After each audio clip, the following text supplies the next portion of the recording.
Sí.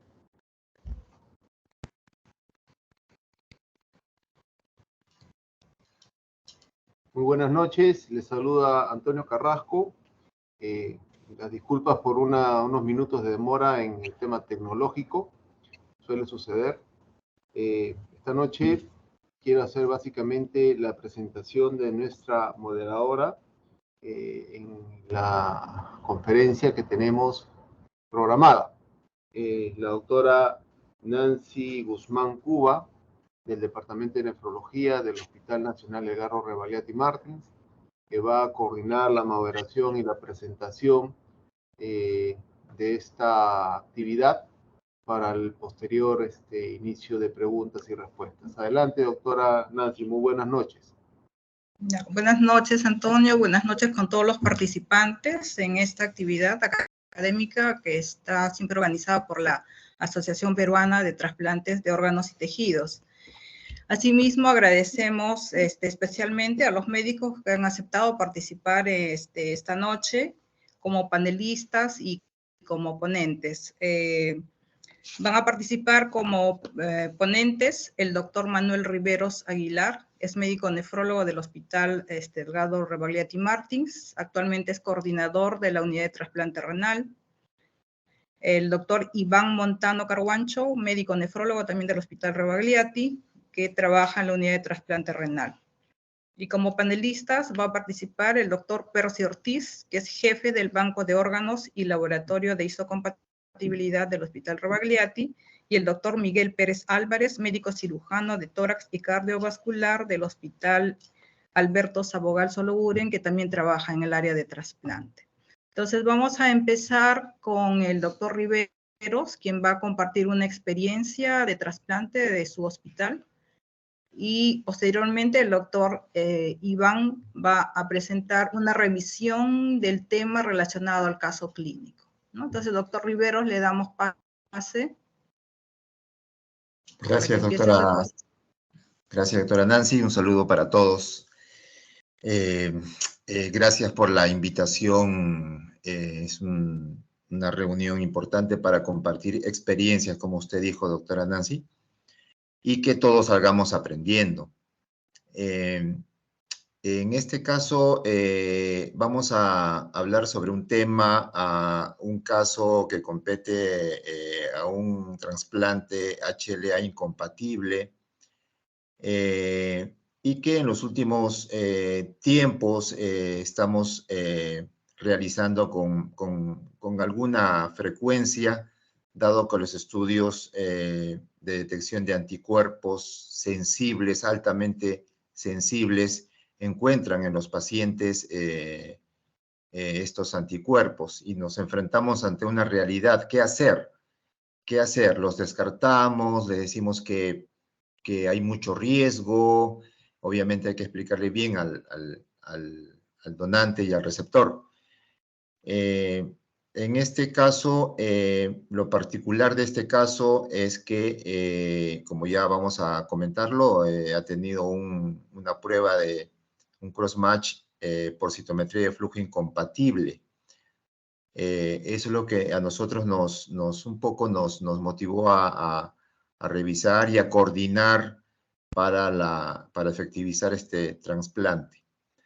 Bueno, la siguiente diapositiva, no sé si ven bien la presentación.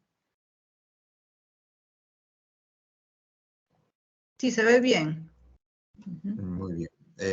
La paciente, la receptora, es una paciente mujer de 62 años, que nació en Lima, vive en Villa El Salvador, ocupación ama de casa, de grupo sanguíneo O, con un peso de 42 kilos y un índice de masa corporal de 19.4, como ven, una señora delgada. En la siguiente diapositiva, como antecedentes patológicos, hipertensión arterial de larga data, lo que motivó una enfermedad renal crónica con inicio de terapia de reemplazo renal en junio del 2020.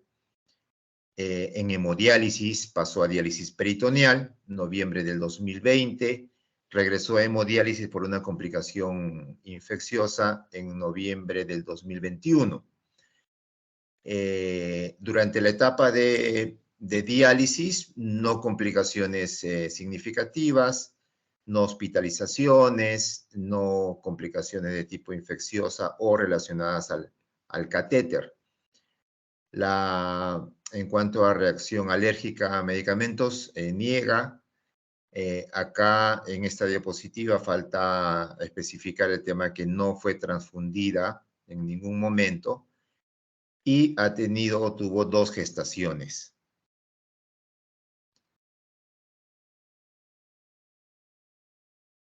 En la siguiente diapositiva, esto no lo vamos a detallar mucho, el estudio pretransplante de la paciente, con las evaluaciones que es parte del protocolo, en todas apta, pase para el trasplante, exámenes de laboratorio, lo que corresponde a patología viral, todos negativo, con un IgG-SMB, serología IgG-SMB positivo, como la gran mayoría de pacientes, con una capacidad vesical en 280, no reflujo vesicoureteral y las demás evaluaciones o riesgos quirúrgicos también apta. La siguiente diapositiva es ya el estudio de histocompatibilidad. Antes de eso, hablar brevemente de la donante, la hija de 33 años, con índice de masa corporal 25, sin antecedente patológico, no usuaria de medicación habitual, con 2 gestaciones, no intervenciones quirúrgicas, que cumplió también las evaluaciones pretransplante a mediados de este año. Cabe mencionar que el estudio de la evaluación pretrasplante se inició a comienzos de este año. Esa evaluación, como sabemos, toma su tiempo. Cuando nos dan este resultado de histocompatibilidad, como ven, la prueba fue realizada en marzo de este año. Y como ven ahí, un estudio de anticuerpos, método single, con un PRA clase 1 0% y un PRA clase 2 de 38%. Y con la presencia de 3 anticuerpos donantes específicos, todos de clase 2, con una sumatoria de MFI de 20.946. Con este resultado, nosotros nos pusimos a pensar, procedemos con el trasplante, ¿qué es lo que hacemos? Y parte del estudio inmunológico también corresponde al estudio de crossmatch por citometría de flujo. Como ven ahí, tiene un estudio de prueba cruzada tisular, crossmatch por CDC, compatible, tanto al linfocito T como al linfocito B. Entonces, ya al menos ese resultado nos dice que sería un trasplante viable, pero acá faltaría el estudio que complementa muy bien el estudio inmunológico de un crossmatch por citometría de flujo. Repito, la sumatoria de anticuerpos que llegan a 20.900, en principio no hay un consenso, bueno, eso se puede detallar después, pero ante esta sumatoria de MFIs, en otras épocas, seguramente se hubiera desestimado este trasplante. Actualmente, algunos inclusive tener anticuerpos no consideran a un trasplante ser incompatible, si es que el crossmatch es tanto por citometría de flujo como por CDC es compatible. Pero igual estos 3 anticuerpos en un principio nos hizo pensar que el trasplante podría ser viable. En la siguiente diapositiva, que es bueno, acá no se pasó un poco el tema del resultado del cross-match por citometría de flujo, salió positivo. Luego del estudio por CDC, salió positivo al linfocito B y al linfocito B solamente. Y el cross-match por citometría de flujo del linfocito T salió negativo. Entonces, ya con ese resultado, nos dio pie a realizar este trasplante con un esquema de desensibilización. Para comentar rápidamente, hace 4 años se hizo en el hospital, en el Revalliati, un trasplante con esquema de desensibilización, pero era una paciente que tenía en el estudio de anticuerpos un AD, solo uno, y el cross-match por citometría de flujo fue compatible, tanto al linfocito T como al linfocito B. Este caso fue diferente desde el punto de vista inmunológico. Este caso sí requería mayor intervención, requería un esquema de desensibilización, dado el mayor riesgo inmunológico que tenía en el caso de proceder con un trasplante, en el caso de proceder solo con la inducción con anticuerpo policlonal y la medicación inmunosupresora que habitualmente se usa. Este fue el esquema propuesto de desensibilización una vez evaluado el tema inmunológico de este trasplante. Esto es un esquema que no es nuevo. Esto viene de hace 20 años más o menos, con los inicios de la terapia de desensibilización. Unos que usan plasmaféresis con inmunoglobulina a dosis bajas, con rituximab, y hay otro esquema de desensibilización con inmunoglobulina a dosis altas. En la paciente propusimos este esquema. Rituximab, como verán en la parte izquierda, 3 semanas antes de la fecha del trasplante. Es parte del protocolo de estos esquemas. Luego, el inicio de tacrolimus con micofenolato 10 días antes de la fecha del trasplante. Luego, inicio de plasmaféresis. Las plasmaféresis en estos casos, entre 4 y 5, habitualmente se menciona que son suficientes antes del trasplante. Es lo que nosotros habíamos propuesto. Y en el inicio, pedir un anticuerpo basal, pedir otro a mitad de las plasmaféresis y el último un día antes de la fecha del trasplante. 4 plasmaféresis, luego de ello inmunoglobulina, 100 miligramos por kilo, dosis bajas. El día del trasplante, como ven acá la fecha, 27 de septiembre, la inducción con timoglobulina para llegar a una sumatoria de un acumulado de timoglobulina de entre 4 a 6 miligramos por kilo.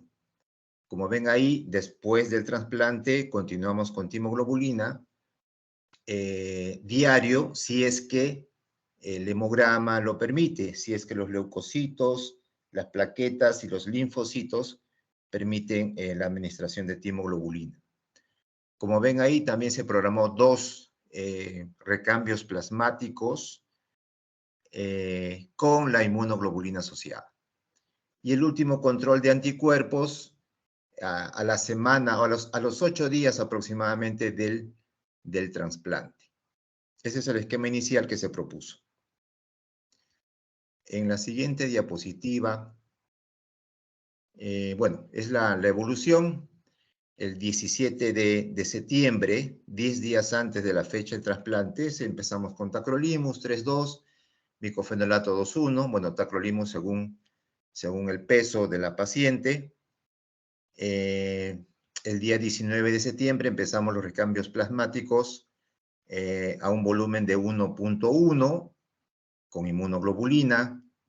con monitoreo de fibrinógeno, de calcio, perfil de coagulación. El día 21 de septiembre fue la segunda sesión de recambio plasmático a ese volumen de 1.3. El volumen habitual es 1, entre 1 y 1.5, pero se prefiere más cerca a 1 que a 1.5. El día 22 de septiembre, 5 días antes del trasplante, un dosaje de tacrolimus salió 5.7, bajo, por lo cual subimos la dosis a 3 en la mañana, 3 en la noche de tacrolimus. En la siguiente diapositiva, el 23 de septiembre, o sea, 4 días antes del trasplante, la tercera plasmaféresis. El día 25 de septiembre, la cuarta plasmaféresis. Hasta ese momento, felizmente, no hubo intercurrencias, la paciente tolerando la medicación inmunosupresora, las plasmaféresis, no hizo alteración significativa del fibrinógeno, eso permitió continuar con los recambios plasmáticos. El día de la cirugía, el 27 de septiembre, la inducción con metilprednisolona y timoglobulina, y esos son los tiempos de isquemia. ¿Qué son los tiempos de isquemia promedio que ocurren en el Hospital Rebagliati? Tal vez el tiempo de isquemia total en este caso fue un poco mayor del promedio que tenemos, que es 4 horas y media más o menos de tiempo de isquemia total. Como ven ahí, el tiempo de isquemia fría, 3 horas 36 minutos, y un tiempo de isquemia caliente secundaria de, bueno, ahí hay un error, es 57 minutos. Hasta ese momento no hubo mayor efecto adverso, salvo alguna intolerancia al tacrolimus, que algunos pacientes previo a un trasplante lo reportan como un malestar, un poco de taquicardia, pero no algo que indique suspender la medicación. En la siguiente diapositiva,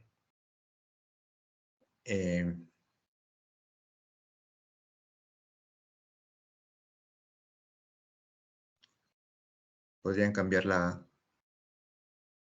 siguiente diapositiva, el 28 de septiembre, un día después del trasplante, como ven ahí, por un resultado de linfocitos en 12 absolutos, decidimos diferir la dosis de timoglobulina, es cosa que ocurre con cierta frecuencia. Como protocolo, unos linfocitos menos de 50, decidimos postergar el inicio o la dosis de la timoglobulina. Unos leucocitos menos de 2.000 o unas plaquetas menos de 50.000, se decide postergar la dosis de ese día de timoglobulina. El día 29 de septiembre, 2 días después del trasplante, el último recambio plasmático, y el día 30 de septiembre, 3 días después del trasplante, nuevamente se difirió nuevamente la timoglobulina por un tema de alteración en las plaquetas, y sí se dio la inmunoglobulina, ¿no? A 100 miligramos por kilo.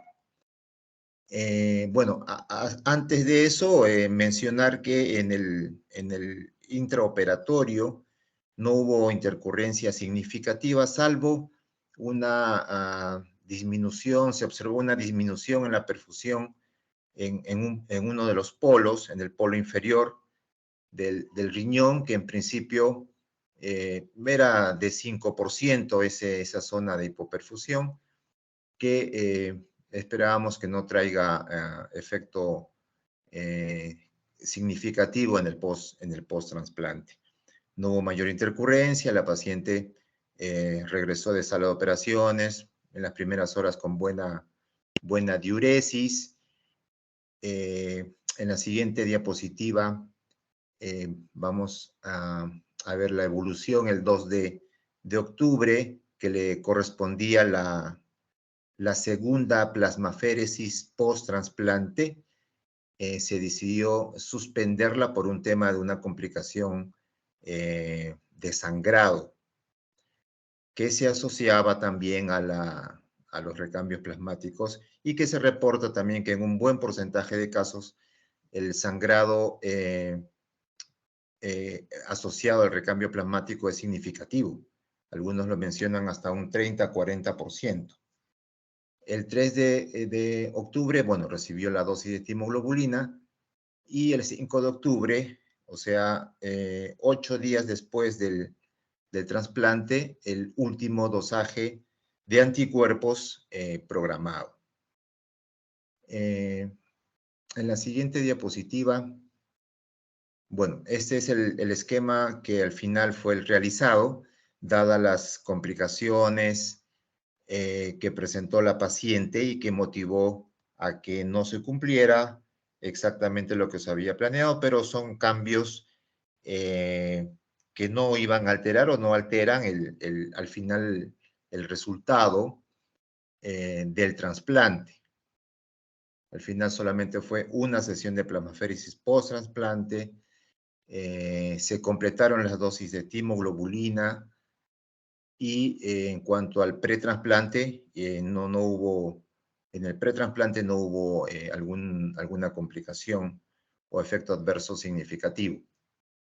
Cabe mencionar, y en la siguiente diapositiva se va a detallar, esto es muy importante, cómo han ido la medición de los anticuerpos desde antes del inicio de las plasmaféresis, y cómo tras las plasmaféresis, luego de las sesiones de plasmaféresis, estos niveles o estas mediciones de los MFI de los anticuerpos han ido bajando. O sea, y acá se ve claramente, o sea, esto parece como de libro. O sea, se empieza con 20.900 en el estudio que presenté inicialmente, de marzo de este año, sumatoria de MFI de 20.900.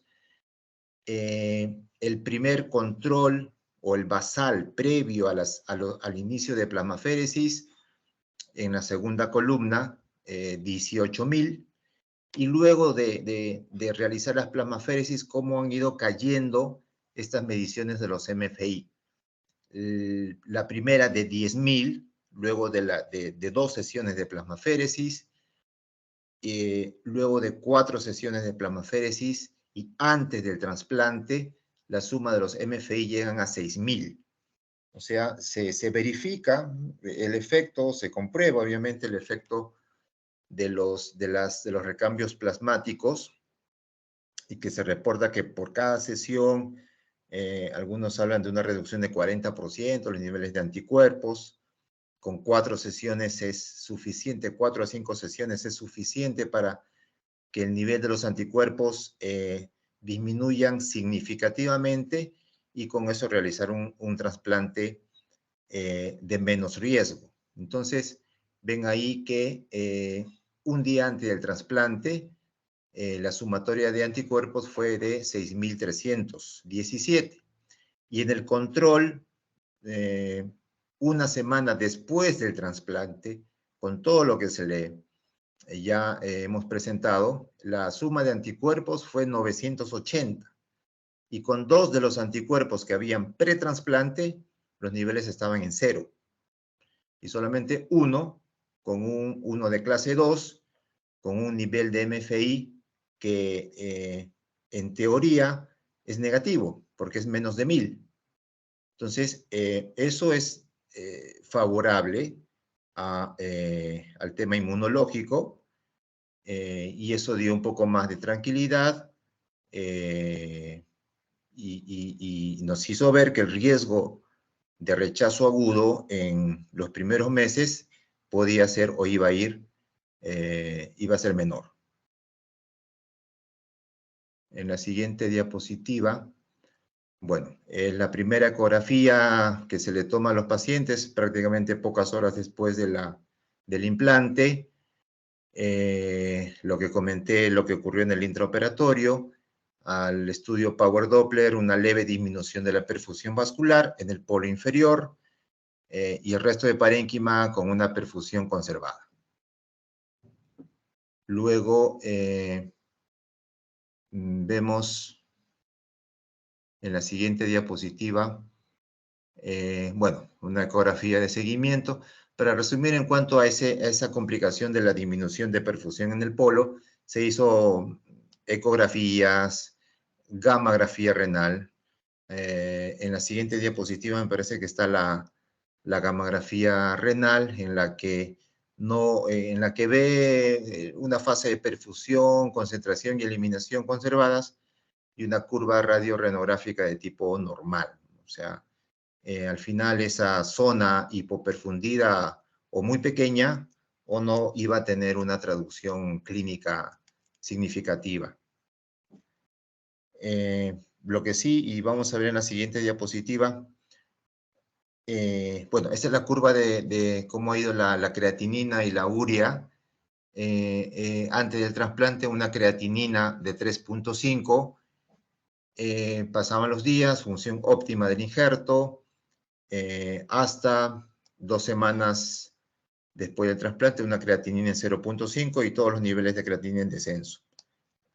Lo mismo que la urea. El día 8 de octubre notan una elevación de la creatinina desde 0.8, 3-4 días antes, hasta 1.2, lo mismo que la urea, una elevación hasta 39, y esto se asoció a un tema de un sangrado. Cabe mencionar que la paciente reingresó a sala de operaciones por una complicación de un sangrado.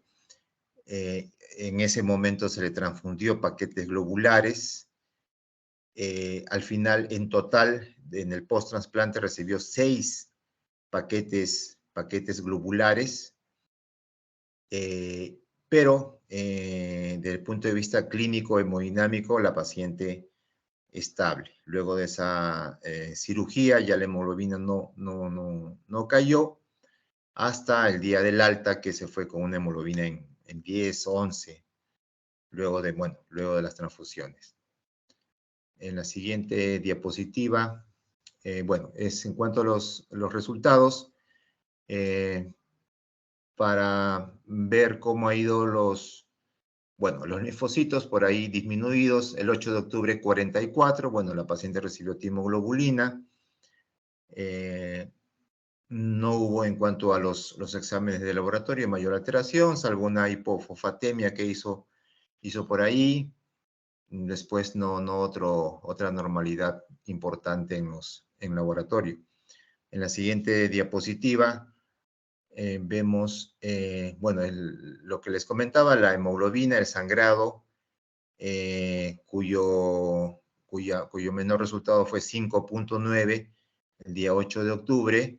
Eso fue más o menos 12 días después del trasplante, requirió paquete globular y ese día entró a sala de operaciones para una revisión del lecho operatorio, y el post-transfusión llegó a 11.7 la hemoglobina. En la siguiente diapositiva, me parece que es la última, bueno, la complicación del sangrado, que no lo vamos a explicar mucho. En la siguiente diapositiva, bueno, la imagen tomográfica de un sangrado en pared que motivó la reintervención 12 días después del trasplante, que fue reparada por el cirujano vascular. Luego de eso ya no hubo descenso de hemoglobina. Y la siguiente diapositiva, me parece que es bueno, lo que se halló es en la reoperación, que fue corregido por el cirujano.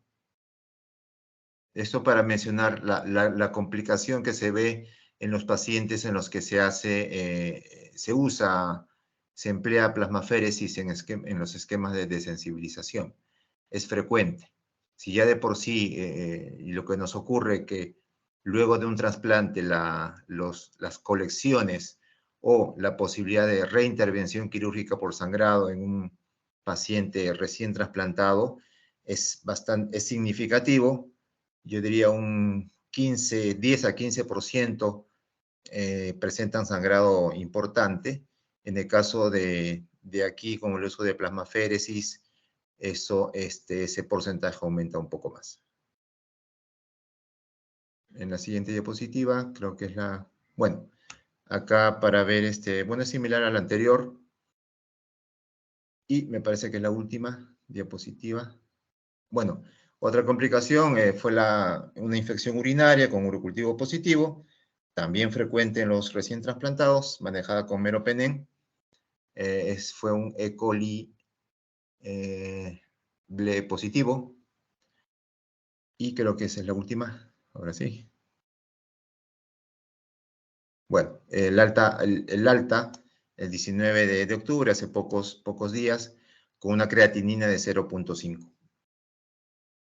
Esa es la última diapositiva. Bueno, el tema de esta noche es la presentación de este caso, que lo diferente es aquí la presencia del cross-match por citometría de flujo positiva al linfocito B, y que ante tanta sumatoria de MFI planteamos este esquema de desensibilización. De lo contrario, hubiera sido, muchos centros no entrarían tal vez teniendo un cross-match por citometría de flujo positivo. Aunque esto es un poco discutible, no hay un consenso sobre eso. Pero presentamos este caso, felizmente fue bien, buena función renal, y, bueno, la paciente es la que se va a beneficiar a futuro. Gracias.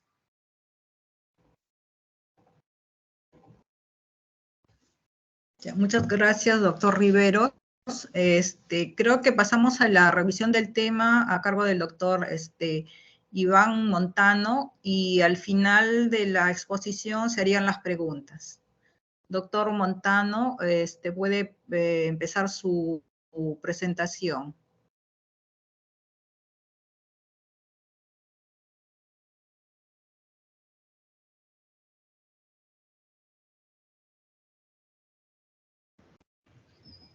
Ok, doctora, gracias. Voy a empezar a compartir un momento.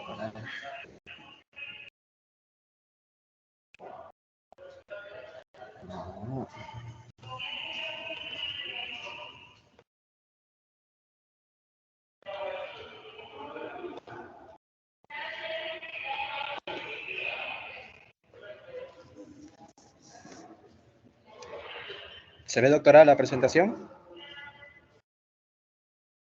Sí, está bien, Iván, se ve. Ok, gracias.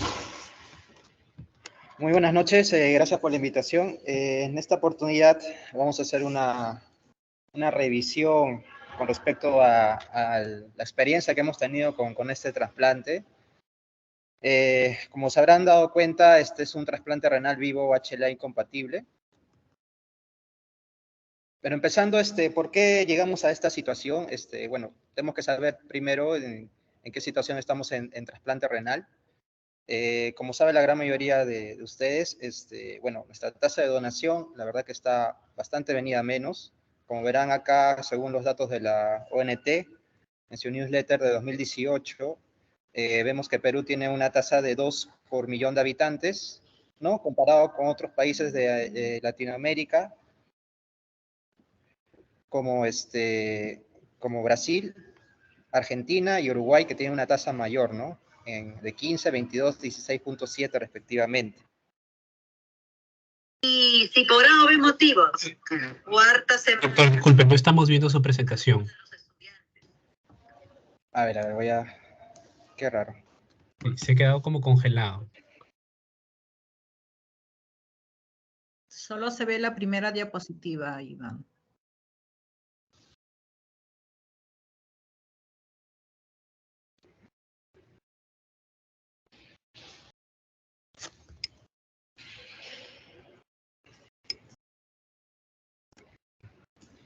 Voy a intentarlo de nuevo, a ver, disculpe, a ver.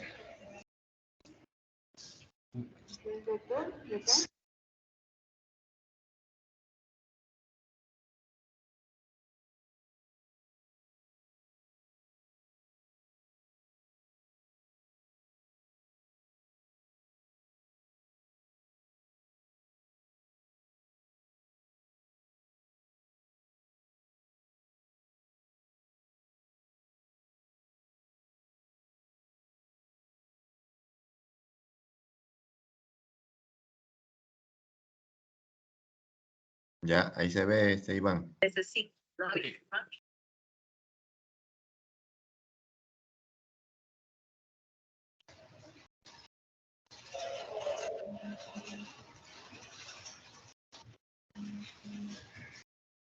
¿Ahora sí se ve? Sí, sí, sí, se ve. Ya, gracias. Ujú. Ya, entonces, bueno, como les comentaba, bueno, nuestra tasa de donación es muy baja, 2.0, comparado, por ejemplo, con el mayor tasa de donación que puede ser España, ¿no? También otros países. A nivel de Latinoamérica, pues estamos solamente por encima de Bolivia prácticamente y a la par con Paraguay, ¿no? Entonces ese también es un principal problema, ¿no? La tasa de donación baja que tenemos, como todos sabemos. En esta análisis de la insuficiencia renal crónica en el Perú, hecho por el doctor Loza, ¿no? Del año pasado, vemos que también nuestra población en diálisis aumenta, ¿no? A pesar, empezamos, por ejemplo, en 2014 con 12.000 pacientes en terapia de reemplazo renal, 415 por millón de habitantes y llegamos a 579 por millón de habitantes, ¿no? Entonces, la demanda está aumentando y la oferta, pues, como verán acá, estamos en descenso, ¿no? La pandemia, la verdad que ha sido un golpe, bueno, en todos los países, pero en nuestro país, un colapso del sistema de salud en el cual, pues, los otros servicios, incluido el trasplante renal, se ha visto afectado, ¿no? Vemos acá que, pues, en post-pandemia bajó a 1 por millón de habitantes, y bueno, de ahí a la actualidad, aparentemente ya tenemos que ir recuperando, ¿no? Aparte de la poca oferta de riñones, también tenemos pocos centros trasplantadores, ¿no? En el salud, por ejemplo, tenemos nuestros hospitales de referencia que están activos en trasplante renal, y en provincias tenemos en Lambayeque, ¿no? Con la ciudad de Chiclayo, en Trujillo, Huancayo, Cusco y Arequipa, ¿no? Y por el lado del MINSA solo tenemos en Lima, ¿no?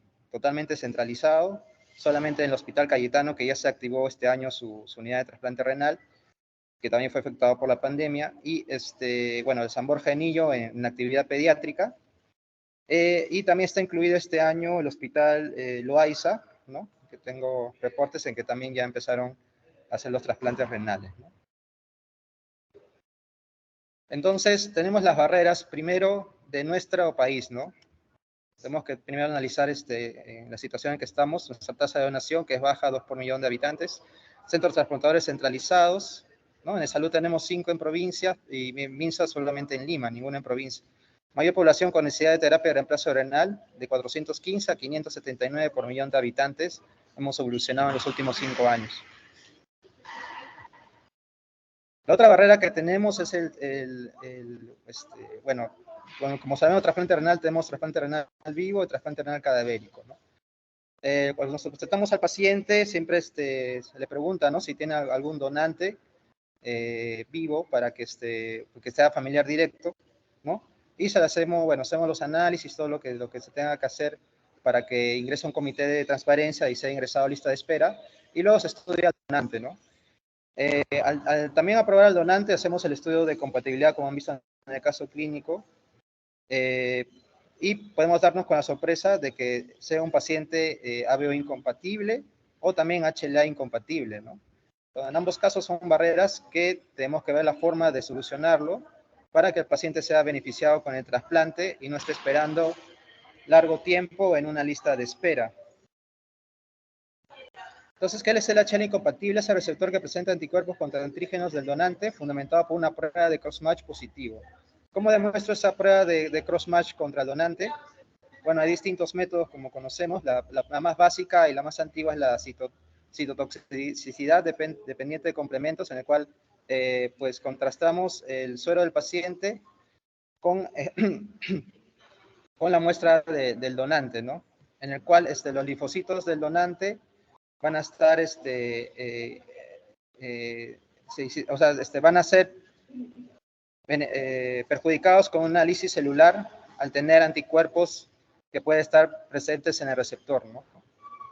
Estos anticuerpos se incuban con complemento de conejo, y el cual en la placa de Terasaki a través de la fluoresceína que se ha activado con el complemento, vemos las lisis celulares que pueden haber en la muestra, ¿no? Como se ve acá, ¿no? Células lisadas, células muertas. Entonces, pues, puede ser un riesgo elevado de rechazo, ¿no? Son casos que podrían ver hasta rechazo agudo.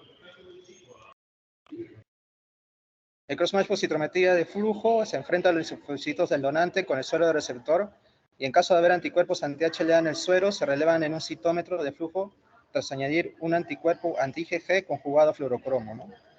Entonces, esta es una tecnología más avanzada en el cual a través de una fluoresceína, que es un anticuerpo anti-IgG, que ha detectado anticuerpos del receptor contra el donante, se pasa por citometría de flujo y tienen valores, ¿no? de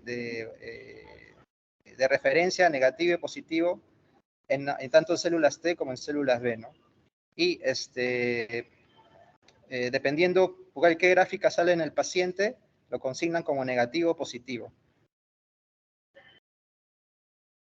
Y por último tenemos el cross-match Luminex, que son perlas, ¿no?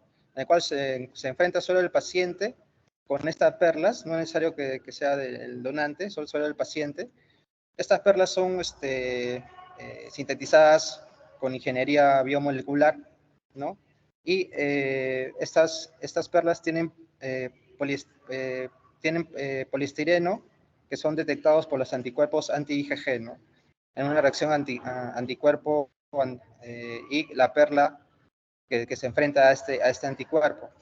Entonces son dos láser, ¿no? En el cual el primer láser indica el instrumento que la esfera que se trata y qué antígeno HLA aporta, ¿no?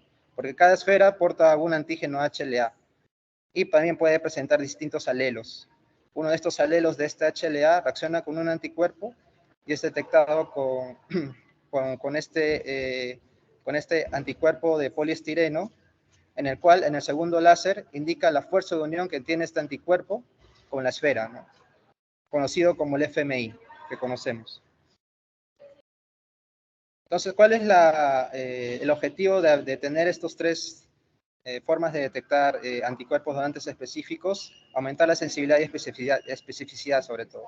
Porque en un primer momento el CDC tenía problemas tanto de especificidad como sensibilidad y a medida que se va evolucionando en las pruebas de cross-match, sumando los tres métodos, aumentamos significativamente tanto la sensibilidad como la especificidad de estos anticuerpos, ¿no? De que sean un valor predictivo positivo y también valor predictivo negativo. Es por eso que idealmente un centro trasplantador completo debería tener o contar con estos tres métodos, ¿no? Entonces, ¿qué es una definición de HLA incompatible? Se define por una prueba cruzada CDC o cross-match positiva al inicio del estudio, ya que se cree que la desensibilización solo es necesaria en estos casos. Si estas pruebas cruzadas no se realizan de forma rutinaria, se recomienda a los centros que definan localmente los valores de FMI correspondientes a CDC positivos, o pruebas cruzadas de flujo que solicitarán para la selección de pacientes a desensibilizar. Es decir, tenemos, como hemos visto, distintas formas de detectar una pareja HLA incompatible. Sin embargo, por ejemplo, en nuestro hospital no contamos con citometría de flujo, ¿no? Pero, sin embargo, podemos recibir la ayuda particularmente, porque todavía no tenemos también el convenio, del Hospital del Niño, que sí tiene citómetro de flujo, ¿no? En nuestro hospital contamos con el CDC, citotóxico, y el Luminex. Por ejemplo, en estos valores de este centro trasplantador, se fija más o menos, dependiendo del FMI, cuando ellos presentan un FMI mayor a 7000, sospechan de que esa citometría de flujo de todas maneras va a estar positiva. El citotóxico va a estar de todas maneras positiva y el cross-match por citometría de flujo también va a estar positiva, ¿no? Porque es un de alto grado según sus referencias que tienen ellos. De moderado de 3000 a 7000, ellos indican que podría ser que la citometría de flujo puede que sea positiva, pero el CDC negativo. Y el FMI de 3000 a 700, que son menores, se refieren que lo más probable es que esa citometría de flujo salga negativa, ¿no? Entonces, cada centro trasplantador, según la experiencia con el banco de órganos, bueno, patología clínica,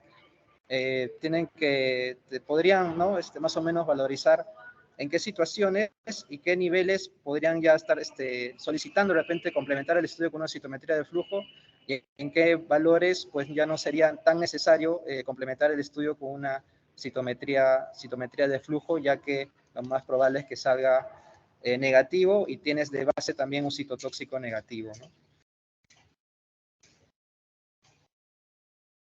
Pero en realidad, en el mundo, lo ideal en estos casos es el trasplante renal cruzado, ¿no? En el cual tenemos la pareja 1, en el cual no son compatibles, y en un escenario paralelo tenemos la pareja 2, que también no son compatibles, pero al enfrentar los dos, podemos tener la posibilidad de que el enfermo de la pareja 1 sea compatible con la donante de la pareja 2, ¿no? Y de forma viceversa. Entonces, esta es una práctica que se practica bastante en Europa y en Estados Unidos. Esperemos que en algún momento tengamos la posibilidad y la logística, sobre todo, de poder hacer también estos intercambios cruzados, ¿no?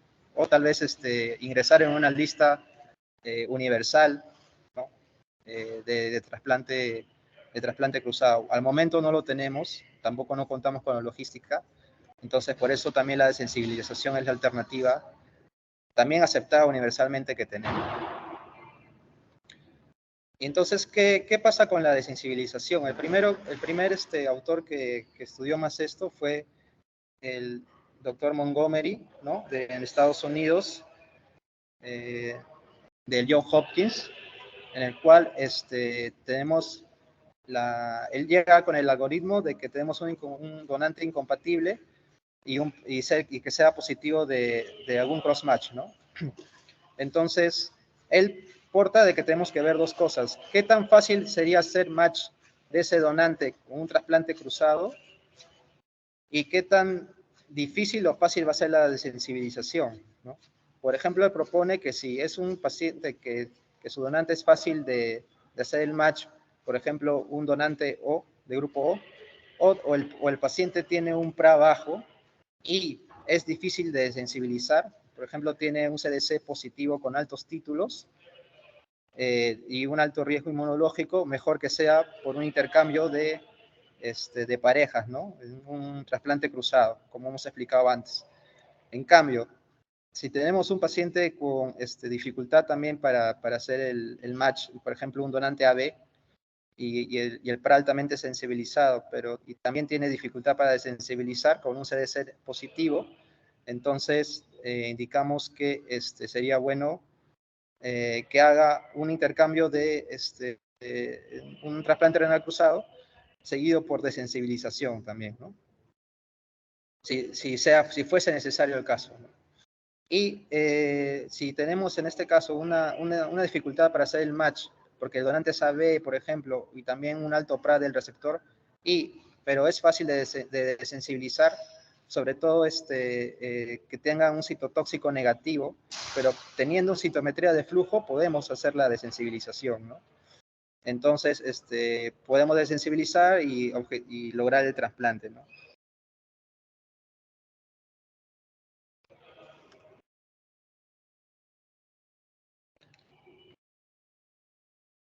Entonces, en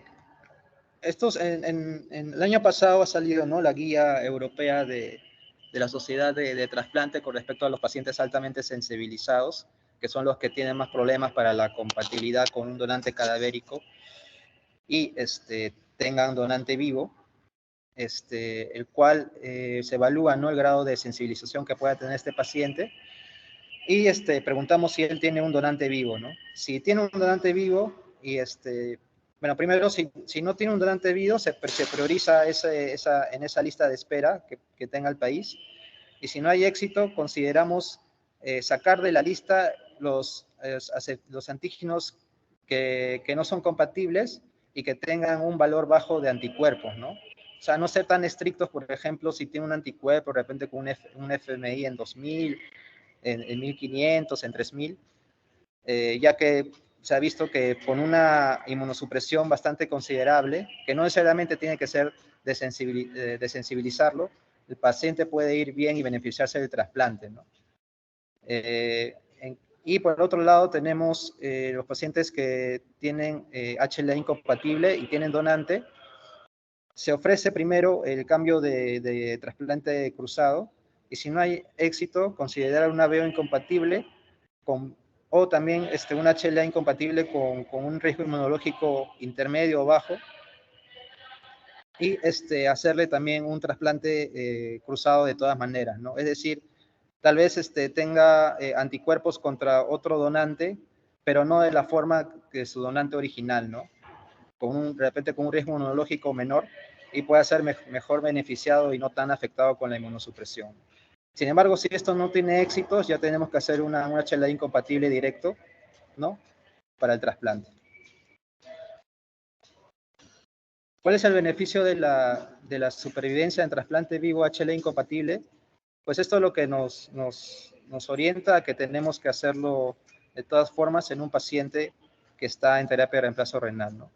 Por ejemplo, las características que tienen pacientes que se han trasplantado con HLA incompatible, pacientes que están en lista de espera, y pacientes que están en lista de espera y han logrado ser trasplantados, ¿no? Y pacientes que solamente se han quedado en lista de espera con la terapia de reemplazo renal, no sea hemodiálisis o diálisis peritoneal. Vemos en este estudio que las muestras están homogenizadas, ¿no? Tanto en el PRA, ¿no? Con un promedio de 66-68%, diabéticos con la misma porcentajes parecidos, y la duración de la hemodiálisis, ¿no? Promedio de 7 años, de 7 a 8 años.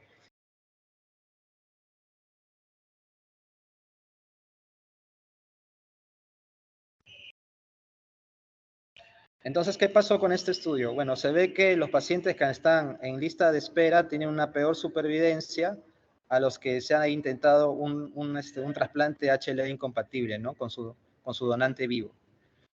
Y en una zona intermedia tenemos a los pacientes que se han trasplantado, que han estado en lista de espera. En algún momento de los seguimientos de los 8 años se han logrado trasplantar, ¿no?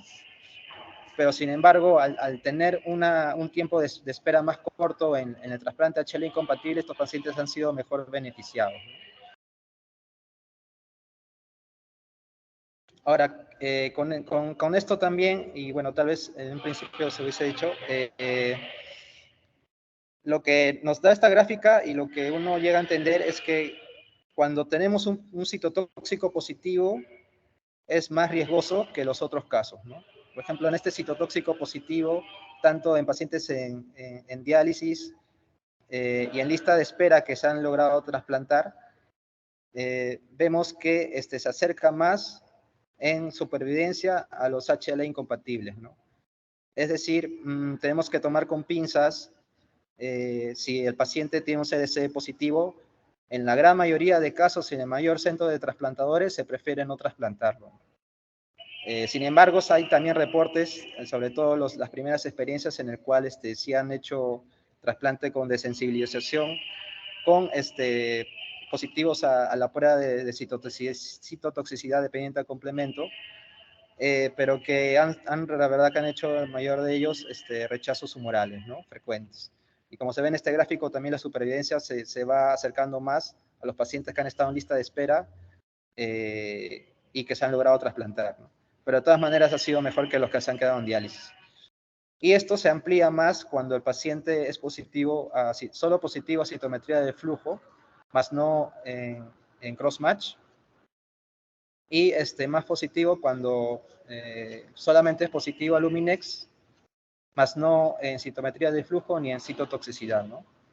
Son pacientes que podríamos considerar de un riesgo inmunológico para desensibilización no tan alta, ¿no?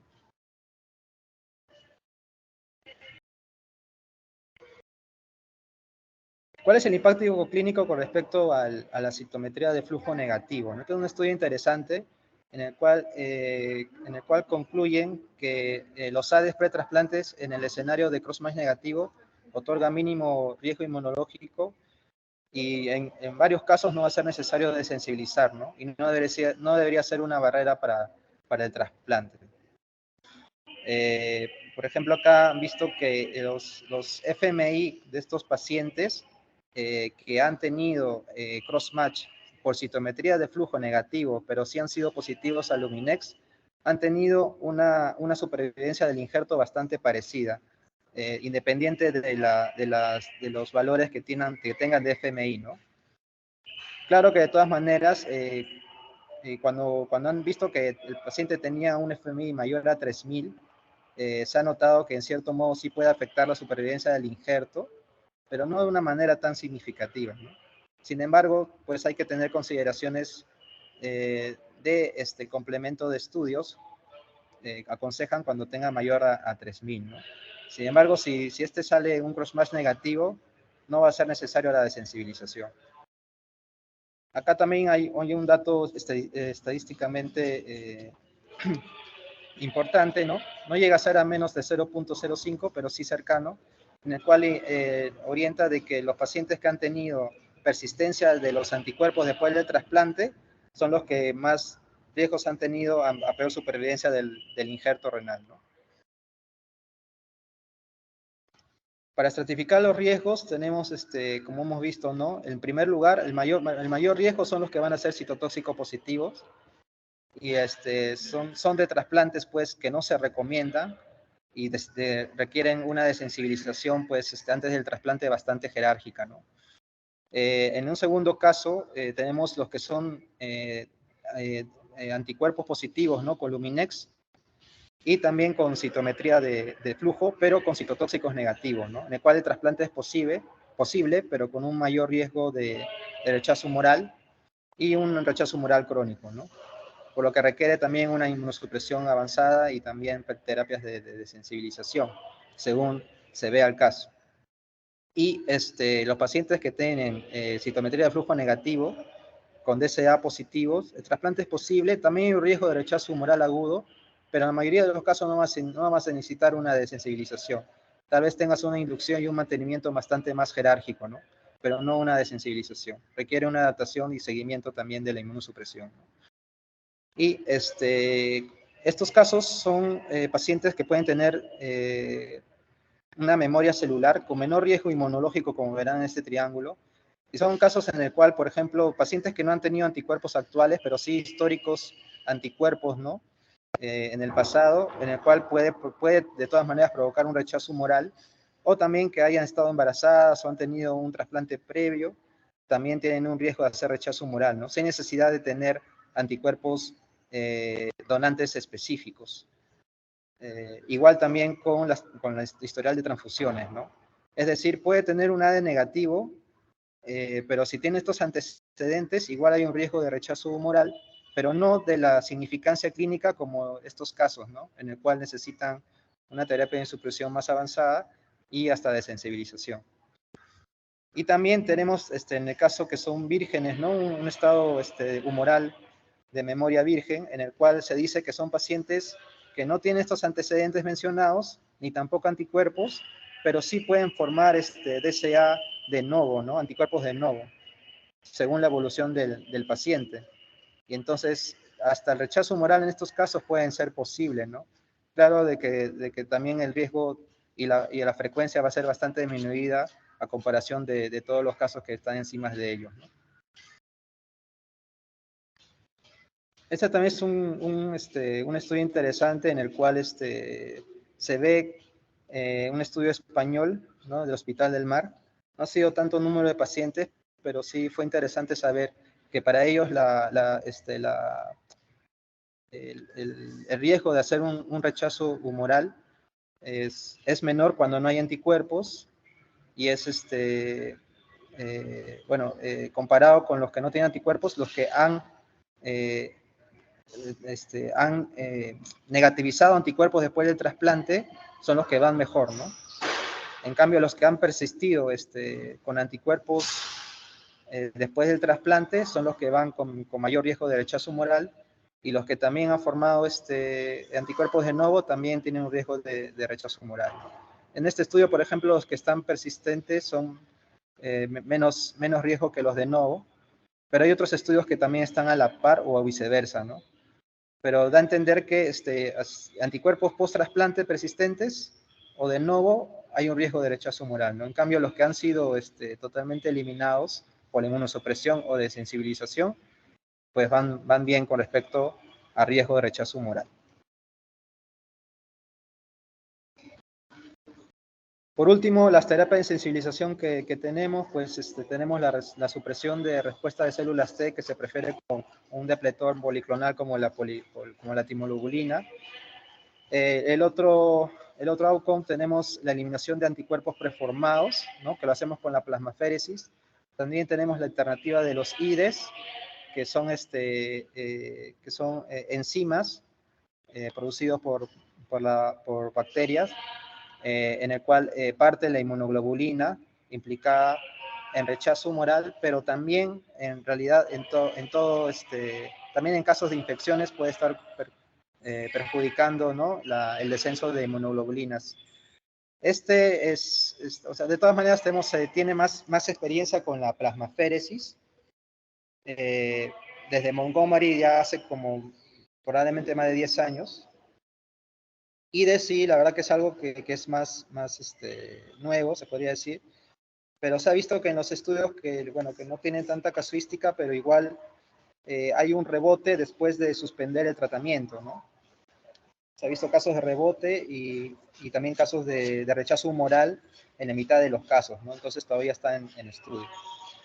Inhibición de anticuerpos residuales y sistema de cascada de complemento. Es importante hacerlo con la inmunoglobulina. Y tenemos también como alternativa el eculizumab, que también está en estudio, y los inhibidores C1Q, ¿no? Eculizumab no ha ido muy bien, la verdad.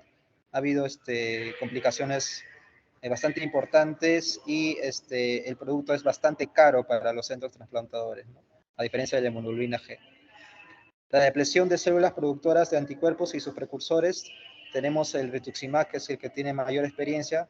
También tenemos inhibidores de proteasoma como el bortezomib, que la verdad que ha sido una alternativa bastante interesante, ¿no? Y el daratumumab, que no hay mucha tampoco experiencia clínica por ahora. Tenemos los esquemas de sensibilización desde Montgomery, que es el que ha hecho la plasmaféresis con inmunoglobulina. Son dosis bajas de inmunoglobulina, 100 miligramos por kilo. Y la plasmaféresis lo hizo él hasta la negativización de anticuerpos, que es lo ideal, como se ha visto en los estudios, ¿no? Se dice que para llegar a una negativización de anticuerpos, un promedio de 4 plasmaféresis a 5 antes del trasplante, ¿no? Bueno, acá hay características de los pacientes, ¿no? Y cuánto de creatinina han llegado, sobre todo en estos casos de 0.8 a 1.2. El otro esquema de sensibilización conocida con mayor experiencia es el hecho por Ashley Bowe, también el norteamericano, en el cual asocian rituximab con inmunoglobulina, pero con dosis altas, sin necesidad de plasmaféresis, ¿no? Que también ha tenido sus buenos resultados.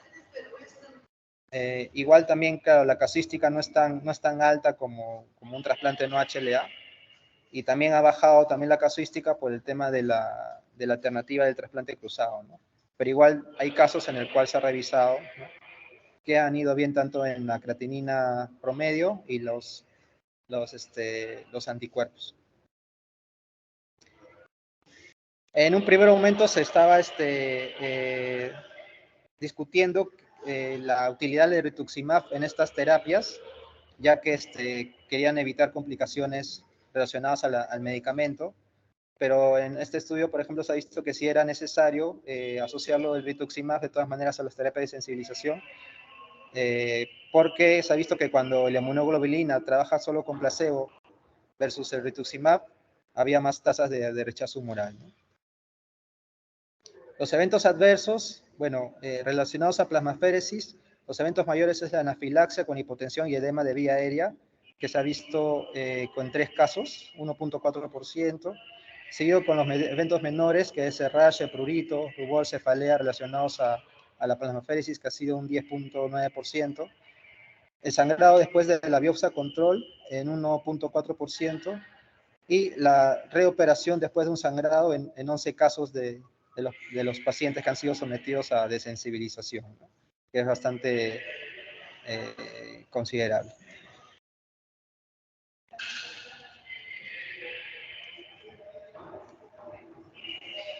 Con respecto a la inmunoglobulina, las complicaciones no han sido tanto de anafilaxia, sino, ni tampoco bueno, de sangrado, porque no tiene relación, pero sí de infecciones urinarias, ¿no? De tracto urinario. Han sido 7 casos que representaban un 44% de la muestra de la población de la doctora Ashley, que hizo la asociación de inmunoglobulina a dosis altas con rituximab. Y por último, el costo de efectividad, pues nos damos cuenta, por ejemplo, en la supervivencia, que la diálisis, como siempre, es la peor terapia de reemplazo renal que tenemos como alternativa, seguido con los trasplantes cadavéricos con criterios ampliados, con un KDPI mayor a 85, y luego viene la trasplante renal HLA incompatible, ¿no? Con desensibilización. El ABO incompatible tiene mejor supervivencia y mucho mejor los trasplantes directos con mismatch limitados, ¿no?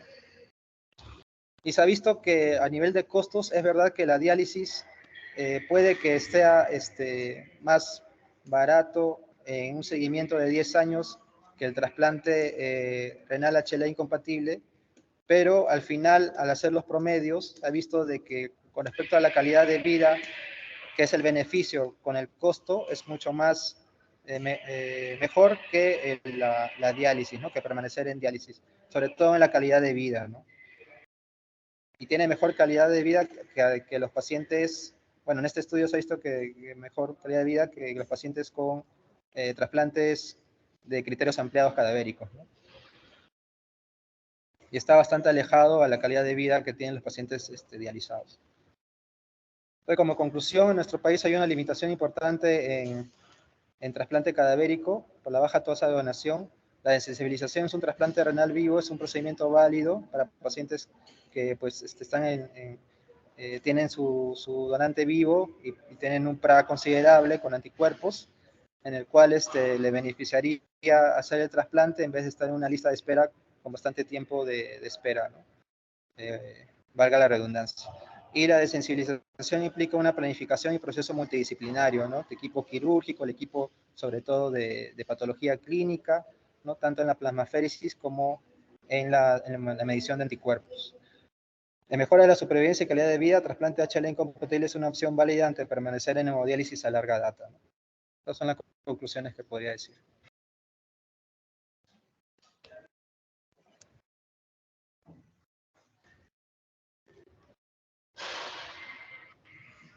Muchas gracias, doctor Iván, por su exposición.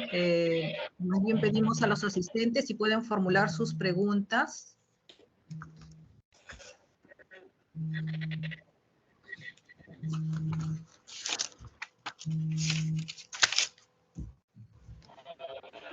Todavía no tengo preguntas en el chat, pero quería hacerle una pregunta al doctor Ortiz. ¿Se encuentra el doctor Ortiz? Ya que este es un caso que ha tenido bastante implicancia el estudio inmunológico por ser un trasplante de alto riesgo al ser un HLA incompatible. Entonces, lo que quería consultarle al doctor Ortiz, ¿se encuentra conectado?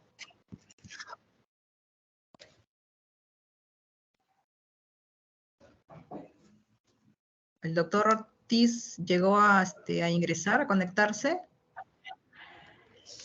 Sí, me dice que sí está conectado, doctora. Ah, ya. Entonces, formulo la pregunta Le al activen, doctor dice el Ortiz. micro. Que le activen el micro, dice, pero él debe, ¿no? Él puede... ¿Le Doctor pueden Ortiz, activar el micro al puede. doctor Ortiz? ¿Cuál es el apellido, disculpe, doctora, del doctor? Porque no lo Ortiz, ubico con... doctor Percy Ortiz. Listo, ahorita lo estoy poniendo como moderador.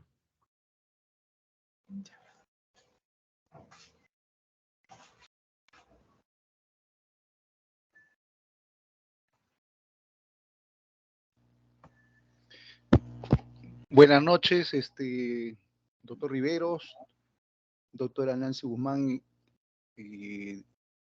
demás participantes. Me comentaba, doctora, que tiene una consulta de repente para... Sí, doctor. Sí, queríamos su participación porque este es un caso especial en el que ha tenido que ver bastante la participación del banco de órganos por el estudio de histocompatibilidad. Entonces, bien conocemos que existen mecanismos de sensibilización en una persona, ¿no? Entre ellos están las transfusiones, los trasplantes, las gestaciones, pero esta es una paciente que ya ha sido sometida a un trasplante de alto riesgo inmunológico por ser HLA incompatible. Entonces, claro. dentro de las complicaciones que ha presentado esta paciente ha sido un sangrado que ha requerido transfusión de 6 paquetes globulares. Entonces, lo que quería consultarles, ¿en qué tiempo nos recomiendan ustedes hacer el control del estudio de anticuerpos post-trasplante, ¿no? Anticuerpos anti-HLA, porque podría desencadenarse la formación de anticuerpos de novo. Claro. Solamente de repente para aclarar el punto, cuando nosotros hablamos de sensibilización a partir de hemocomponentes, en realidad tenemos que precisar que los elementos o células que van a poder tener capacidad de sensibilizar a un paciente son aquellas células que tengan pues antígenos HLA, ¿no? Como por ejemplo los leucocitos, ¿no? Si un paciente recibe sangre, que son básicamente glóbulos rojos, siempre de todas maneras en el proceso, digamos, de separación, de preparación de este hemocomponente, puede haber un remanente de leucocitos, ¿no? Entonces esos leucocitos son los que generalmente tememos que puedan presentar o producir la sensibilización, porque los leucocitos son los que van a tener antígenos HLA, pues tanto de clase 1 como de clase 2. Los glóbulos rojos en realidad no. Entonces, partimos de repente por ahí. Entonces, para eso existen diferentes estrategias para reducir el número de leucocitos. Antiguamente se utilizaba pues, un preparado de hemocomponentes, el lavado, la separación del Baficop, como decíamos, ¿no? Hoy por hoy se prefiere usar filtros desleucocitantes con la posibilidad de reducir, digamos, la cantidad de leucocitos que puedan producir este tipo digamos, de problemas, ¿no? Que vendría a ser la sensibilización con antígenos HLA. Otra de las células que puede tener de repente antígenos HLA son las plaquetas, pero generalmente tienen antígenos de clase 1. Entonces, cuando nosotros hablamos de que una persona ha recibido plaquetas, es preferible siempre que sea de un solo donante, pues, ¿no? Las que se consiguen con donantes de plasmaféresis, de aféresis plaquetaria.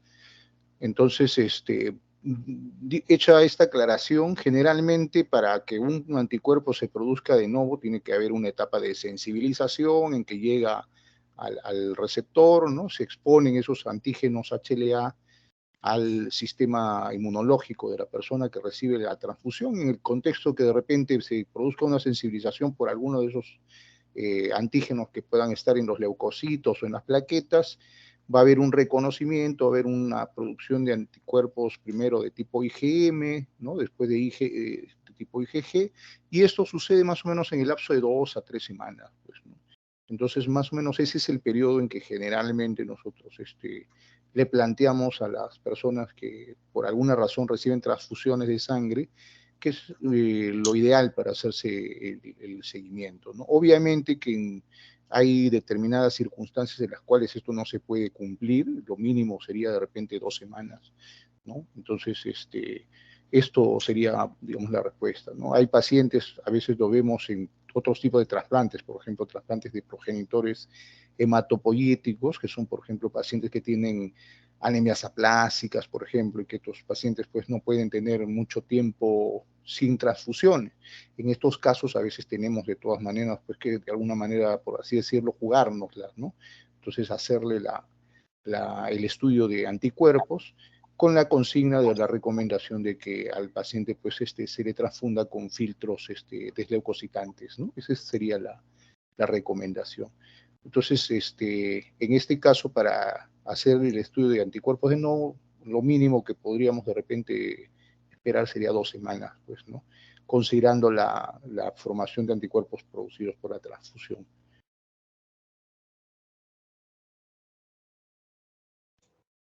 Ok, muchas gracias, doctor, por su respuesta.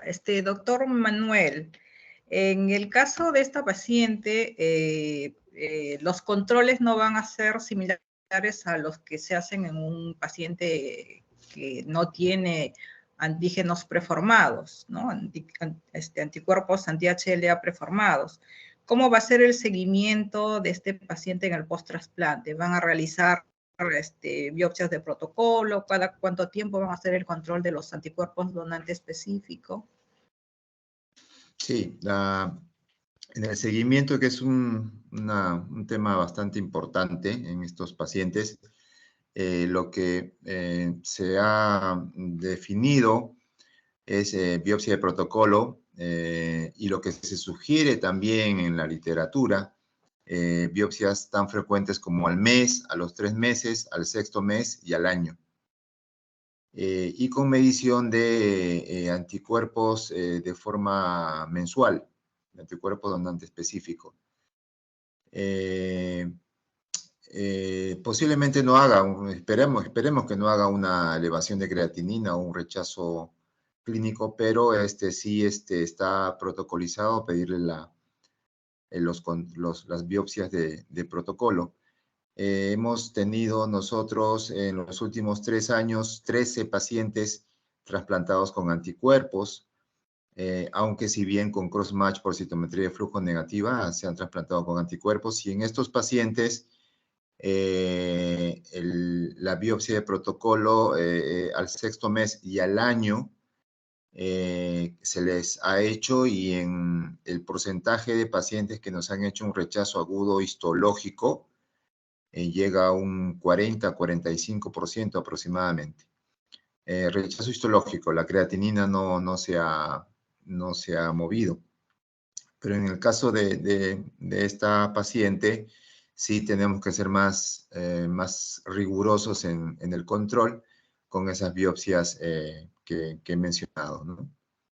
Y sobre todo, dado que ha recibido 6 paquetes globulares, es bastante significativo y que requiere una medición bastante estricta de anticuerpos.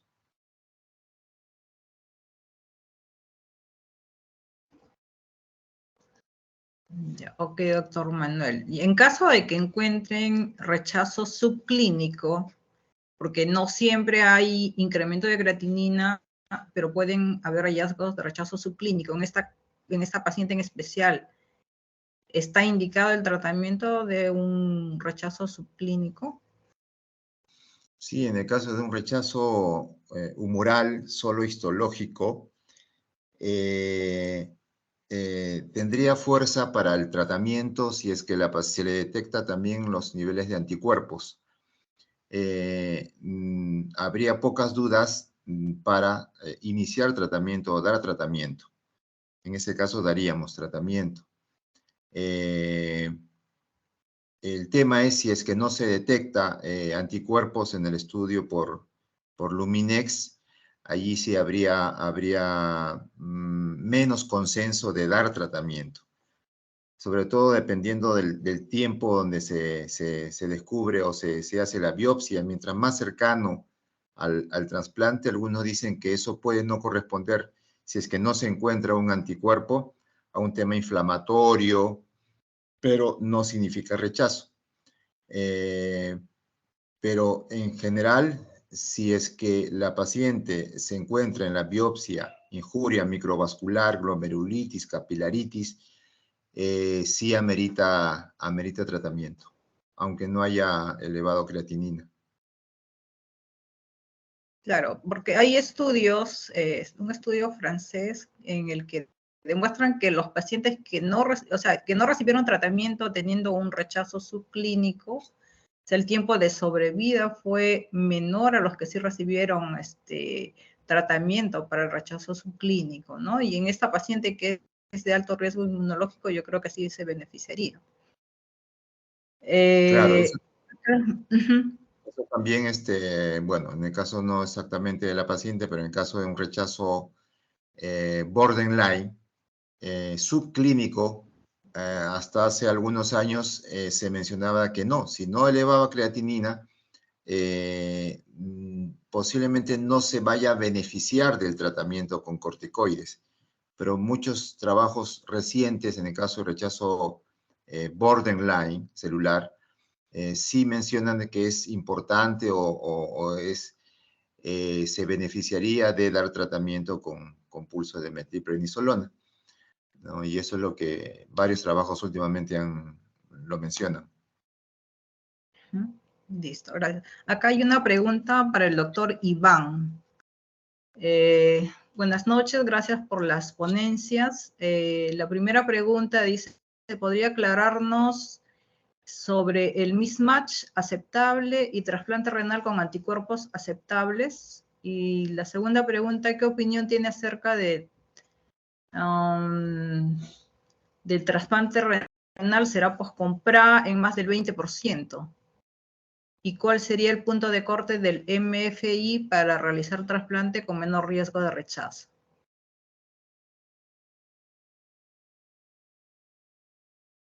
Ok, doctora. Bueno, a ver, primero dice mismatch aceptables. Yo más que aceptable, un mejor término sería riesgo inmunológico, ¿no? Porque como hemos visto, hasta los pacientes que no han tenido ADE pueden desarrollar un rechazo humoral, ¿no? Si tienen unas células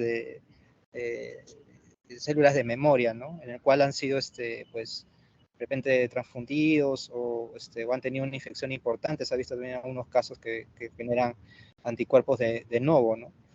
Y también por factores desconocidos en realidad. Entonces, no nos sorprendería. O sea, si estratificamos riesgo inmunológico, un cross-match de menor riesgo sería aquel que solamente es positivo con Luminex, negativo con citometría de flujo y negativo con un cross-match por CDC, por citotóxico dependiente de complemento. Ese es el que tiene menor riesgo inmunológico.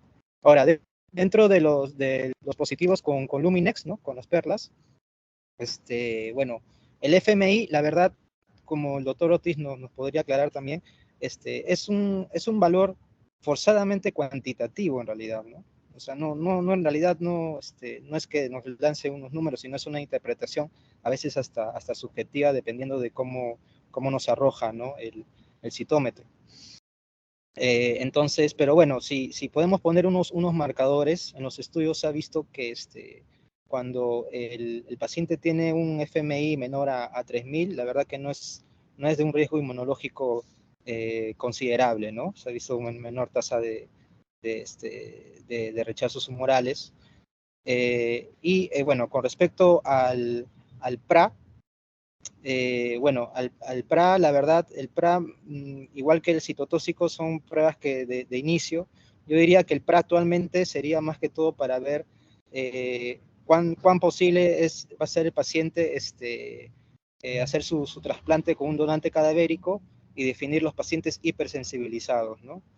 Pero no nos define si vamos a tener un éxito en el HLA incompatible, porque ahí sí vamos a necesitar una definición de los anticuerpos donantes específicos que podemos tener con el donante, ¿no?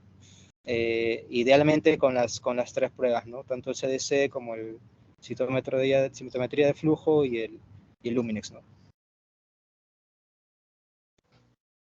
Yo quisiera complementar la pregunta del participante, ¿no? En relación a qué tenemos nosotros como concepto de qué cosa es un mismatch, ¿no? Un mismatch vendría a ser un antígeno que está presente en el donante, pero en el receptor no, ¿no? Entonces, que vendría a ser una diferencia, digamos, contra la cual el donante tendría la posibilidad de crear una respuesta inmunológica, porque al ser un antígeno extraño, su sistema inmunológico lo va a reconocer como tal y la idea es pues que puede presentar una respuesta hacia eso, ¿no? Y en el contexto de un trasplante pensamos pues en la posibilidad de que se cree un anticuerpo y se produzca un rechazo. Entonces, un mismatch, cuando el doctor Iván mencionó al final casi de su ponencia, de repente no lo precisó muy bien, ¿no? Él habló, mencionó, se puede tener mismatch aceptables en los trasplantes que iban teniendo menos riesgo en el gráfico que hizo del triángulo. Me parece que a lo que se refiere es a los pacientes que podrían tener de repente mismatch, pero no necesariamente tener anticuerpos, ¿no?, preformados contra ese mismatch. Entonces, en ese contexto, como bien lo dijo él, un trasplante es posible con la inmunosupresión que se da a un trasplante convencional, se puede manejar, no es necesario pues hacer un protocolo de sensibilización, porque no va a haber todavía anticuerpos preformados, ¿no? Entonces la idea es ahí que ese mismatch puede existir, pero se puede, digamos, manejar con el tema de la inmunosupresión, ¿no? Entonces, obviamente que también dentro de eso, los mismatch que se pueden tener dentro de lo que es el contexto del sistema HLA no son iguales todos, ¿no? O sea, me refiero a que, por ejemplo, no es lo mismo tener un mismatch, o sea, una diferencia, un antígeno presente en el donante de tipo A, ¿no?, que tener uno de tipo DR, por ejemplo, ¿no? Entonces, porque de alguna manera los antígenos DR son más inmunológicos, ¿no? Generan una respuesta inmunológica mayor. Hay diferentes estudios que eso lo comprueban. De hecho, en la mayoría de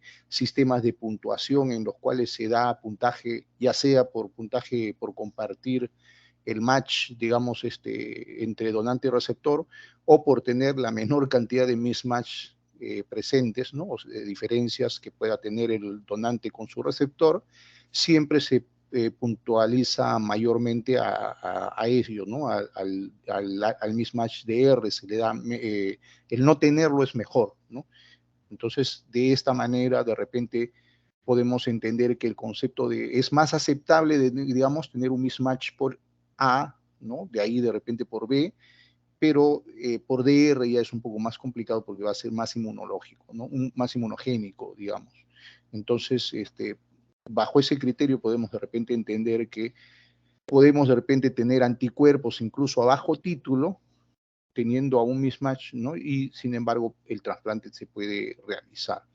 Entonces, en la segunda pregunta que refiere esa misma parte, digamos, en lo que concierne a anticuerpos aceptables, ¿no? El tener anticuerpos aceptables lo podemos entender porque, por ejemplo, una persona puede tener anticuerpos anti-HLA, pero no necesariamente estos anticuerpos ser, digamos, donante específicos, ¿no? Entonces pueden ser anticuerpos contra otros antígenos que no estén presentes en ese donante con el cual se está planteando hacer el trasplante. Podríamos entenderlos como anticuerpos aceptables para ese trasplante, ¿no? Anticuerpos anti-HLA, o también anticuerpos que están en un título muy bajo, ¿no? Depende de 1000, 1500 también, o sea, pueden ser aceptables para realizar un trasplante porque en la mayoría de centros hoy por hoy que pueden realizar trasplantes aceptablemente, se acepta un MFI aproximadamente entre 2000 y 3000, ¿no?, para hacer el trasplante sin mucho riesgo, digamos.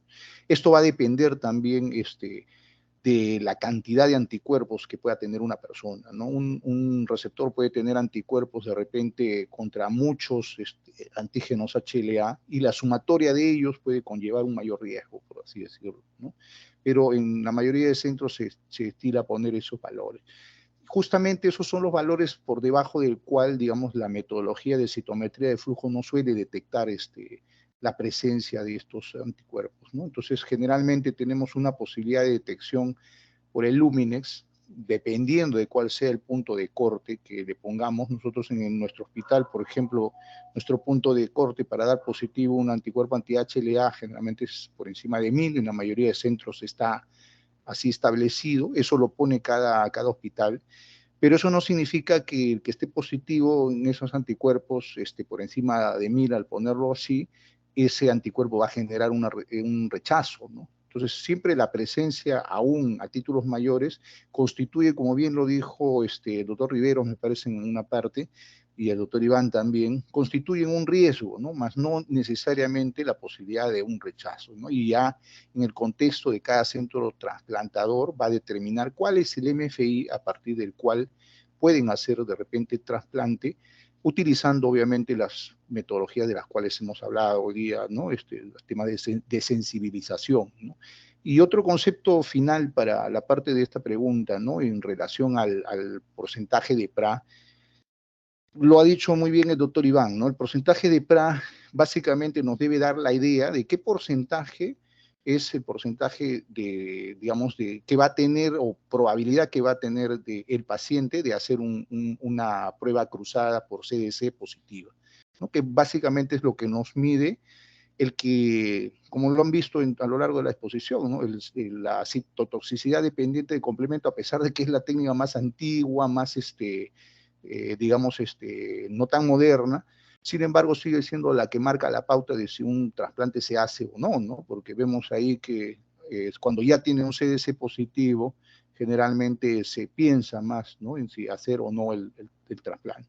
Entonces, este porcentaje de PRA significa la reactividad que va a tener el paciente ante un panel, ¿no? Generalmente cuando hablamos de las pruebas que hacemos en los laboratorios, es un panel que está determinado por una compañía que vende reactivos, a los cuales, como lo explicó el doctor, ¿no? Iván, le colocan a una perla, a una vid, le colocan antígenos, que dependiendo si es una prueba, digamos, de PRA con antígeno múltiple o con antígeno single, van a ser antígenos que pueden ser sintéticos, ¿no? En el caso de PRA single, o antígenos que pueden ser recubiertos en el caso de PRA múltiple. En el caso de perlas con antígenos single, se va a colocar un solo antígeno y eso va a ser después enfrentado con el suero del paciente y después a través de un anticuerpo contra la fracción constante de ese anticuerpo HLA que se ha unido a la perla, se va a detectar a través de un equipo semejante a un citómetro, ¿no? Que es en realidad un luminómetro.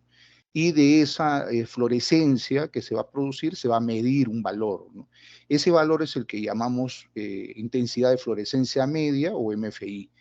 Y esa fluorescencia va a estar en relación a la, digamos, siempre consideramos nosotros en el laboratorio como un valor cuantitativo, pero en realidad, y eso me gustaría mucho aclararlo, no lo es en realidad, ¿no? Es un valor semi-cuantitativo, porque un MFI, digamos, por decir, ¿no? De 10.000, 20.000, no va a ser igual para todos los pacientes, ¿no? Eso también es algo que hemos aprendido a lo largo del tiempo. De hecho, cuando nosotros planteamos o hemos aprendido de otros centros, digamos, el Hospital Clínic de España, ¿no? O de otros centros de repente que tienen mayor experiencia realizando trasplantes, nosotros a veces nos valemos de una estrategia que me parece que sería útil irla desarrollando más en el contexto de que más pacientes queramos ingresar a estos protocolos de desensibilización, ¿no? Que es el hacer la titulación, ¿no? Entonces nosotros podemos tener de repente un paciente con un MFI de 10.000, por poner un ejemplo, y hacemos una dilución más o menos hasta 1 en 16, y ese título se puede seguir manteniendo de repente, ¿no? Puede ser que no baje de 10.000. Entonces eso casi nos predice que anticuerpos no van a poder ser removidos a través del proceso de plasmaféresis, por ejemplo, ¿no? Es uno de los parámetros que a veces se emplean en algunos centros para, sobre todo en aquellos pacientes que tienen muchos anticuerpos, ¿no? Y se pretende hacer un proceso de desensibilización, incluyendo de repente el recambio plasmático, y con la idea de que se van a remover todos, ¿no? Entonces, van a haber ciertos tipos de anticuerpos que son más difíciles de remover, ¿no? Ya sea porque tienen un MFI más alto o porque de repente pertenecen a un contexto que hasta ahora de repente en algunos estudios se está revisando por qué se produce más, ¿no? Por ejemplo, los anticuerpos anti-DQ son bastante difíciles de remover, sobre todo cuando tienen títulos bien altos, ¿no? Entonces, se reporta que a veces pacientes que tienen títulos altos de DQ les someten a varios ciclos de procedimientos de desensibilización y sin llegar a tener éxito. Entonces, es una forma de predecir que un MFI va a reducirse y por ende va a tener éxito en el proceso de desensibilización, es hacer una medición de la prueba de Luminex y analizar cuál ha sido la reducción a la titulación hasta 1 en 16, ¿no? Si ese anticuerpo se reduce al diluirlo, digamos, y casi nos está prediciendo que con el recambio plasmático se va a limpiar, ¿no? Por llamarlo de alguna manera, y que vamos a tener éxito en nuestro proceso de desensibilización. Entonces, sea como sea, me parece que dentro de lo que hemos analizado, es importante que se haga este tipo de ponencias, desarrollos digamos, de estrategias, porque como lo ha mencionado el doctor Iván, nuestra realidad pues, es bastante necesaria, ¿no? Tenemos una lista de espera grande, tenemos poco que ofrecer en realidad a los pacientes, sobre todo los que son hipersensibilizados, y una de las estrategias de desensibilización es importante, ¿no? Ya lo mostró el doctor Iván a través del estudio que presentó de sobrevida, ¿no? De Orandi, que es uno de los estudios que tiene el mayor número de pacientes que han recibido de sensibilización, y siempre, hasta incluso en los trasplantes que se plantea con crossmatch positivo, siempre la sobrevida va a ser mayor que en los pacientes que están en lista de espera, ¿no? Eso ya es una realidad, y me parece que ese debería ser el camino que deberían tomar todos los centros, ¿no? Ante la escasez, digamos, de donantes cadavéricos y ante la gran cantidad de pacientes que se tienen, pues que son hipersensibilizados o que son con donante incompatible, ¿no? Con donante vivo incompatible.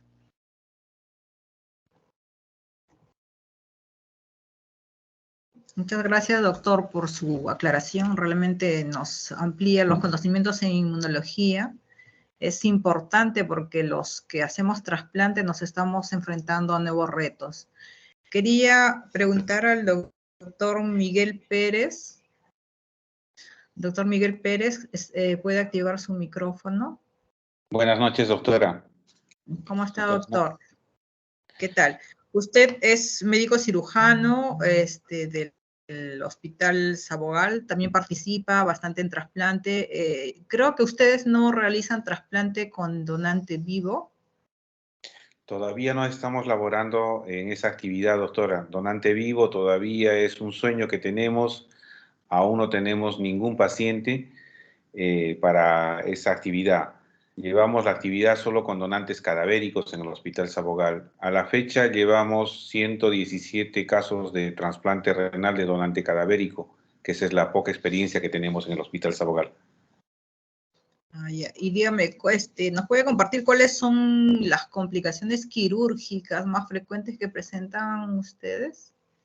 Bueno, doctora, las complicaciones quirúrgicas más frecuentes que hemos presentado en el hospital básicamente han sido intraoperatorias con desgarros de vena renal, trombosis de vena renal, que es lo más frecuente que hemos tenido. Exactamente el número no lo tengo, más o menos son 4 o 5 casos que hemos tenido de ese tipo de complicaciones. En este último mes hemos tenido una actividad trasplantadora bastante nutrida, hemos tenido 2 casos de trombosis renal. El primer caso pusimos el riñón y al momento de desclampar no había una buena perfusión del riñón. El riñón se mantenía con un color oscuro, a pesar de aplicarle agua caliente, de poner la vena en cierta posición. Vimos que la vena estaba llena de coágulos. Probablemente no haya habido una ablación adecuada, ¿no? Y esto se ha repetido en 4 o 5 casos. Y hemos tenido un caso de una paciente donde la vena renal en el postoperatorio inmediato ha tenido un desgarro importante que no ha sido posible controlarlo. Esas son las complicaciones intraoperatorias que hemos tenido en sala de operaciones, doctora, llevando a la pérdida del injerto renal. Sí, pues los trasplantes no están libres de complicaciones, como ya lo han descrito, y en los trasplantes que, en este caso, de pacientes que son sometidos a terapias de desensibilización, que incluyen plasmaféresis, también pues presentan complicaciones quirúrgicas, y dentro de ellas los sangrados, ¿no? Como hemos visto en el caso que han presentado. Muchas gracias, doctor Pérez, por su participación. No sé si del público tengan más preguntas. Creo que no hay preguntas en el chat. A Iván quería preguntarle en relación a la tasa de rechazo en estos pacientes que son sometidos a desensibilización. ¿Qué sabes de los estudios que se han presentado? Sí, doctora. Bueno, de todas maneras, el riesgo de rechazo moral va a haber. Por ende, el seguimiento tiene que ser bastante cercano a lo habitual, a diferencia de los pacientes que no tengan anticuerpos de donante específico, o que si lo tienen, pues no son de una significancia clínica importante, ¿no? Bueno, en los estudios, en realidad, como había mencionado, la casuística tampoco no es tan amplia, ¿no? El número de muestras también puede estar limitado, y en los últimos años también limitado por la opción del trasplante cruzado en la mayoría de países. Pero, bueno, dependiendo también de la carga del FMI que tiene el paciente y la citometría de flujo positiva asociada, pues, en los estudios está llegando en un 40 a 30% de posibilidad de tener un rechazo humoral en algún momento de su evolución, ¿no? Sobre todo en el post-trasplante inmediato. Los seguimientos que la mayoría de los casos tienen, los primeros estudios es de 1 año, hay unos estudios de que se han hecho hasta 8 años, ¿no? en promedio. Pero como dice el doctor Riveros, este riesgo también disminuye con los estudios protocolizados que puede tener cada centro, ¿no? El dosaje de anticuerpos y las biopsias protocolizadas, que no hay que esperar una alteración de la creatinina para recién estudiar, ¿no? Con una biopsia, sino ya desde un cambio histopatológico sugerente a rechazo humoral activo, ya darle tratamiento. Ya, gracias, Iván, por tu respuesta. Y creo una última pregunta para Manuel. En relación a la inmunosupresión de mantenimiento de esta paciente, ¿van a usar dosis más altas de inmunosupresores, de micofenolato? ¿Qué dosajes de tacrolimus van a mantener con esta paciente? No, en el caso del mantenimiento de la inmunosupresión de mantenimiento, la recomendación es mantener la misma dosis que algún otro paciente no de alto riesgo inmunológico. El micofenolato el primer mes, 1,5 gramos, equivalente a 1,5 gramos. Después del mes, 1 gramo de micofenolato, mantenerlo allí.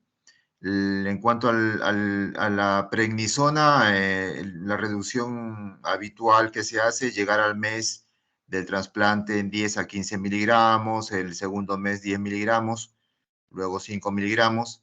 Y en cuanto al tacrolimus, las dosis similares a un trasplante no de alto riesgo. El primer mes un dosaje de 10 a 12 de tacrolimus, y luego ir bajando progresivamente hasta llegar al año en 6, alrededor de 6 de dosaje. No hay en ese caso variación en cuanto a algún otro trasplante, otro tipo de trasplante no de alto riesgo inmunológico.